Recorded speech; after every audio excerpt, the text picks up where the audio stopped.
Well, hello and welcome back to the Tao Manifesting Tarot. Glad to have you here. This is the tarot reading that focuses on your ability to focus, focuses on your ability to imagine, focuses on your ability to manifest.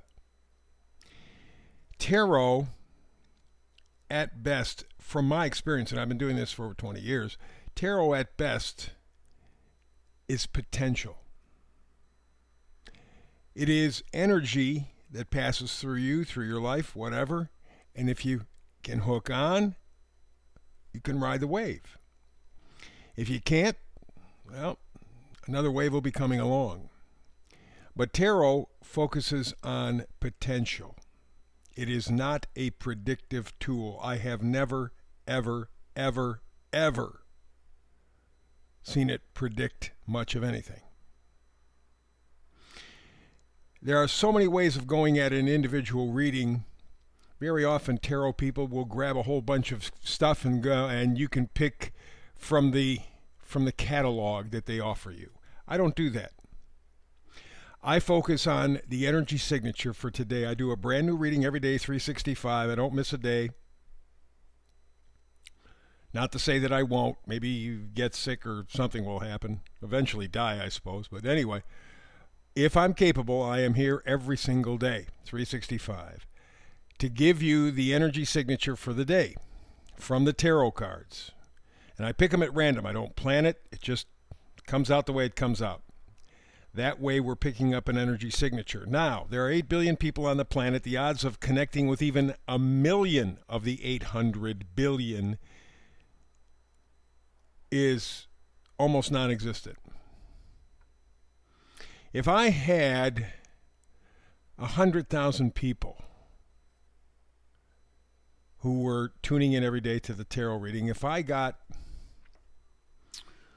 10,000, 5,000, 1,000 of those people, if I hit them with the energy, that would be phenomenal. Now, that's not to say that the energy that we're talking about today will not apply or does not apply. If it doesn't resonate with you, move on. It's okay. It's like a baseball game, you know. Guy gets up to bat, swings the bat, and it will be probably 3 out of 4 times that he's going to miss. But if he hits consistently on that 4th time, he's a star. And so it's very much the same with this. Whatever reflects your life experience, whatever reflects your life cycle at this point, wherever you happen to be in your evolution, will determine whether or not you register with the energy signature. It's not a failure if you don't. You could do it tomorrow. You could do it next week, next year, somewhere down the road. That's why I do a brand new read every single day. Tune in, find out, does it match? If it does, if it resonates with you, run like hell, go like hell, get into it. You are being guided. Alrighty?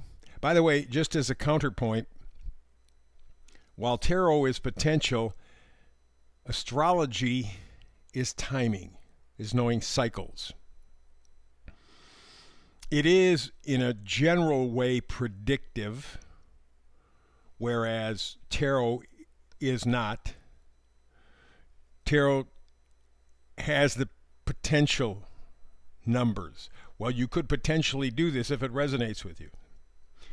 Astrology says, here's this cycle coming up in your life.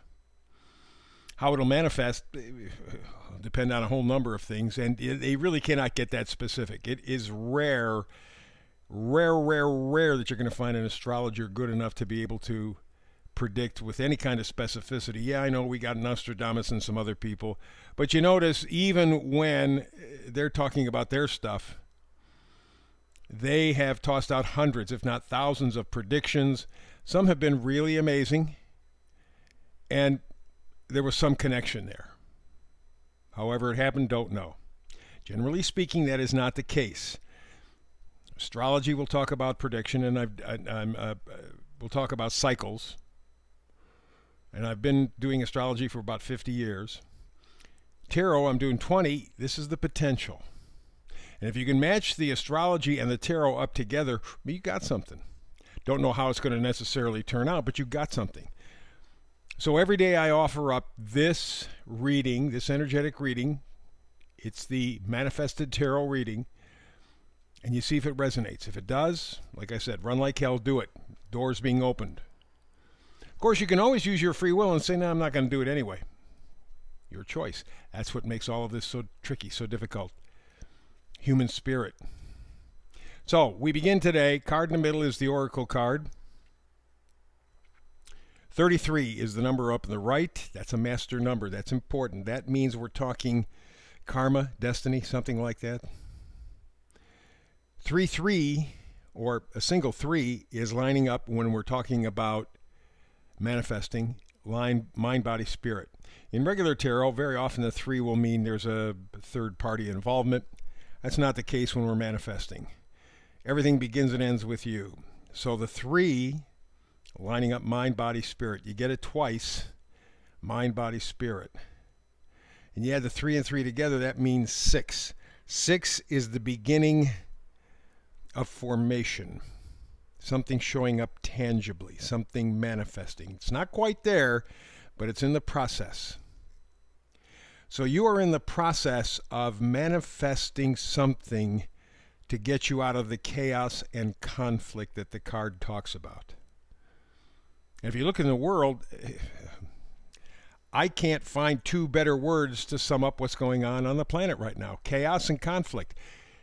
The difficult part is getting people to understand that this chaos and conflict isn't happenstance. It has been planned for decades. It has been part of a long-term plan to control the world. Up to this point, we haven't had the technology to be able to do that successfully, but we're at that point. With AI, with all the tech stuff, got satellites up, being able to monitor everything.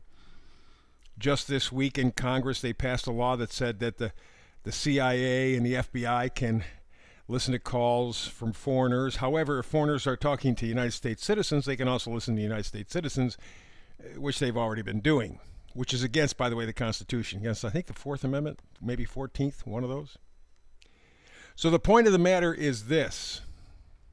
The chaos and conflict that you are feeling, that we all are feeling, personally and on a society basis, has been arranged. This is not happenstance.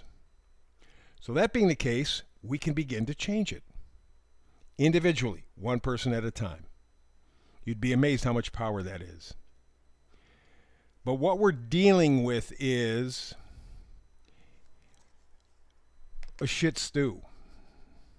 And it was designed that way purposely because it's going to interfere with your ability to control your life. So chaos and conflict upsets the apple cart, upsets us. It's their power play. And to a limited degree, it's working. I think the tide is turning. I think people are beginning to really pay attention. I was going to say they're finally waking up. I hate it because of the damn woke word. So let's just say conscious. People are becoming conscious of what the hell is going on, what the game is being played. Not everybody, but a lot of people are waking up to the power play. And by the way, the meme for today says the lust for power is not rooted in strength, but in weakness. And that's absolutely true. We can stop all of this if the majority of the world said no more. We're not going to play. Not going to play. Not going to play with the economy. Not going to play with the politics. Not going to play with any of it. We're rewriting the rules. We're not doing this anymore. That's all it would take. And yet, there are a lot of people who are just willing to be puppets, willing to be sheep, and just go along. Chaos and conflict, they gotcha. So let's do a reading. We go all the way to the left, 7 of Cups. 7 of Cups talks about chaos and conflict. Cups are things that we're connected to on an emotional level. Significantly. It could be a person, could be a memory, could be whatever. Doesn't make any difference. We're connected to it. Remember the good old days, or I got to have more money. I got to have a bigger car. Well, remember, whenever you're doing that stuff, a couple of things take place. Number one, whatever you own owns you. You got to take care of it, right? Doesn't make any difference. Pile of money, got to take care of it. Brand new car, got to take care of it. Brand new home, brand new job, got to take care of it. So whatever you own owns you. Get that part correct. And the other thing is in this world we are presented with choices. Oh man, just get on the internet. You can have whatever you want. No, you can't. No, you can't. That's the lie. And much of what they offer you is worthless anyway. But they sell it, they push it, promote it. I got to tell you something. You know, I do a fair amount of viewing on YouTube. I have to, because this is where we originate this podcast. But I am astounded at how greedy those guys are. There are commercials, and I purposely have not signed on for their premier plan or whatever the hell they call it, because I know that they got a certain price now to get me in, and once I'm in, they're going to keep raising the price. It's never going to go down. It's only going to go up. So I refuse to do that. So that means I got to watch these damn commercials. And I timed one. I was watching an old movie, 1930s. Not a particularly popular movie. Old Western from the 30s. They were stopping for commercials every 3 minutes. Every 3 minutes. So there's chaos, there's conflict. They're presenting you a menu where you have all of these options, and they're useless options. They're pointless. They're not valuable. They're there to distract you. And that's what the Seven of Cups is all about. We are addicted to the illusion of choice. That means they've won the game already. They've won the game already. And the next card up is the Six of Wands. Wands are positivity, enthusiasm, joy, being plugged into your life. The Six of Wands talks about victory, success within reach. You could get this enthusiasm back in your life. You could get this gratitude back in your life. You could get this happiness, this joy, this peace back into your life. But you got to drop the Seven of Cups. You got to drop the illusion that you have any choice at all. George Carlin said it really clearly. All of this stuff is an illusion. It's there to distract you, to make you think, oh, I got options. No, you don't. No, you don't. Anything that is considered valuable is changeable. In other words, the people who own the world banks, the Zionists who own the world banks primarily, you know, they can do anything they want with the economy. Whatever they want. Meyer Rothschild said in 1803, you give me control of a country's economy and you can do what you want with the government. So, all these people rushing to gold, ooh, gold does secure. Guess who controls the value of gold? The bankers. Let me run to silver. Guess who controls silver? Let me run to crypto. Guess who controls crypto? If you're going to play the game, you got to change the board, not just the tokens on the board. And that's what they're doing. You're getting it. It's a chess game, sort of. And they're taking all the chess pieces off the board and they're putting in new ones. It's the same damn game, just different pieces on the board. And you think you're playing a different game. That's chaos and conflict. So it's important for you to realize that you can win. The Six of Wands says you can have your life back, but you got to stand up for it. And in fact, first step to that is envisioning it. That is the Three of Wands. You can see here he is, in effect, looking into his future. It's very bright, very positive, very hopeful. And the final card is my favorite card in the tarot deck, the Fool. You know, they call him the Fool because they say, well, he's young, he doesn't know any better. I don't think so. I think he purposely has chosen a simpler way. Get rid of the chaos and the conflict. All he's doing is carrying a knapsack, a flower, and hope in his heart. Ready to step forward. He's on a cliff, but you know what? We're all on a cliff. None of us is out of the woods ever. And if you think you are, you're living an illusion. Oh yeah, I'll go to gold. That'll secure my future. I'll go to silver. I'll go to crypto. I'll go to this. They've set up the board game. They've selected the choices for you. The trick is to get rid of the chaos and conflict. You take responsibility. You choose for you. That's the reading for today. Back again tomorrow with another Tao Tarot Manifested reading. Between now and the next time we get together, peace and blessings.